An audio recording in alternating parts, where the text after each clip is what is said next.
تو اس کی نظریں اس جانب مرکوز رہتی ہیں کہ کوئی میری بیوی یا بہن کو تو نہیں دیکھ رہا، مگر جب وہ اکیلا ہوتا ہے تو یہ ہی سارے کام خود کر گزرتا ہے۔ ہم لفظ مکافات عمل کو بھول کر جب زندگی گزارتے ہیں تو معاشرہ اس درندگی کو خود بخود جنم دے دیتا ہے۔ دوسرا، ہم دیکھتے ہیں کہ موجودہ معاشرے میں بہت سی ایسی خواتین بھی ہوتی ہیں جن کے لباس ایسے ہوتے ہیں جس کو پہننے کے لیے ہمارا اسلام بھی کسی لحاظ سے اجازت نہیں دیتا۔ بازاروں میں سرے عام کھلے گلے اور چست قسم کے لباس پہن کر اگر کسی مرد کو یہ کہا جائے کہ فلاں آدمی مجھے گھور رہا ہے تو اس پر کیا تبصرہ کیا جا سکتا ہے؟ یعنی موجودہ دور میں ایک عام آدمی کو فحاشی، ٹیکنالوجی اور دیگر بے راہ رویوں کے واقعات نے اس قدر الجھا دیا ہے کہ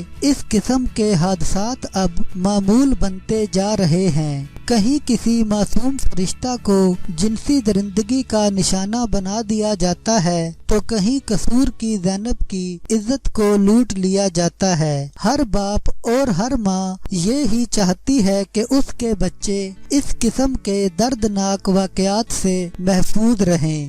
بعض اوقات بہت سے ماں باپ بھرپور تحفظ اور مشکوک افراد پر نظریں رکھنے کے باوجود بھی اس قسم کے حادثات کا شکار ہو جاتے ہیں، کیونکہ ایسے لوگ جب باہر کی دنیا میں مشکوک لوگوں پر نظریں رکھتے ہیں تو اکثر یہ بات بھول جاتے ہیں کہ ان کے اپنے ہی گھر میں ایسے جنسی درندے موجود ہوتے ہیں جن پر اندھا بھروسہ ان کو لے ڈوبتا ہے۔ ان میں سے کراچی میں ایک دل دہلا دینے والا واقعہ جس میں ایک سگے باپ نے ہی اپنی ہی معذور بچیوں کو ہوس کا نشانہ بنا دیا تھا۔ اب کوئی بتائے کہ کسی دوسرے پر کیا نگاہ رکھی جا سکتی ہے؟ یعنی اس نفسیاتی درندگی کو انسانی رگوں سے نکالے بغیر کسی بھی لحاظ سے کمی نہیں لائی جا سکتی۔ اس میں پولیس بھی کیا کسی کی مدد کرے گی؟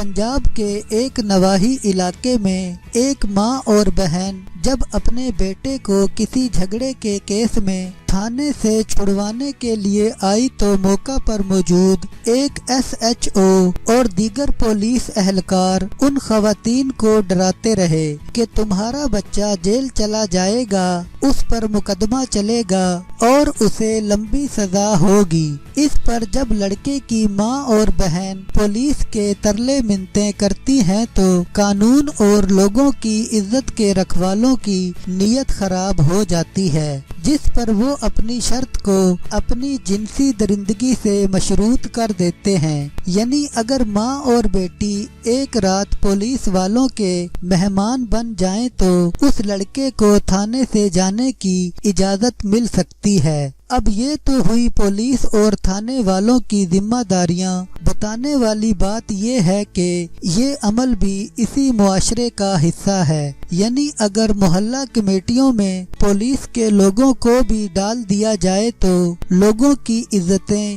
جہاں محلوں میں محفوظ نہیں، وہاں پولیس کا واقعہ بھی اوپر بیان کیا جا چکا ہے۔ اس قسم کے واقعات سے بچ کر جائیں تو آخر کہاں جائیں؟ مگر اس کا مطلب یہ نہیں ہے کہ اچھے پولیس اہلکار موجود نہیں اور معاشرے میں سبھی لوگ درندے ہیں۔ سوال تو بس یہ ہے کہ ان کی پہچان کرنا مشکل ہو چکا ہے۔ ضروری ہے کہ اپنے ارد گرد خود بھی مشکوک لوگوں پر نظر رکھی جائے، بچوں کا خیال رکھا جائے، جدید ٹیکنالوجی کی مدد لی جائے۔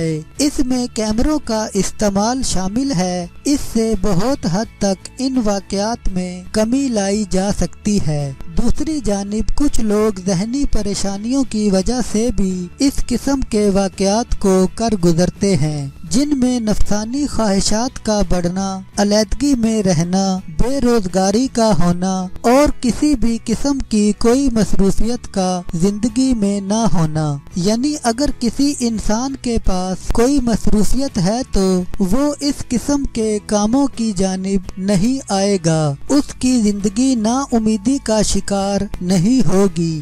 وہ جب مصروف ہوگا تو فرسٹریشن سے بھی دور ہوگا۔ یہاں پر آ کر ریاست قصوروار بن جاتی ہے، جس کا ذکر اوپر کیا گیا ہے۔ اس میں حکومت کا بھی اتنا ہی کردار ہے، یعنی جب سرکار اپنی عوام کو صحت دے گی، اچھی تعلیم دے گی، بے روزگاروں کو روزگار ملے گا، پڑھے لکھے لوگوں کو نوکریاں ملیں گی، تو ایسے لوگوں میں بہتر مستقبل کا ایک پلان ہوگا۔ ان کے ذہنوں سے مایوسی اور نا امیدی ختم ہو جائے گی۔ یہ ہی نہیں، وہ انسانی جنسی درندگی سے دور رہے گا۔ ایک بے روزگار اور مایوسیوں کا شکار نوجوان دہشت گردوں کے ہاتھوں بھی اسی سوچ سے کھلواڑ بن جاتا ہے، جو ہر وقت سوچتا ہے کہ کیا کروں۔ گھر میں جوان بہنیں ہیں جن کی شادی کرنی ہے، ماں کی دوائیں ہیں، چھوٹے بہن بھائیوں کی اسکول کی فیسیں ہیں۔ چوری کروں، جیب کاٹوں، ڈاکہ ڈالوں یا پھر کسی کی عزت پر ہاتھ ڈالوں،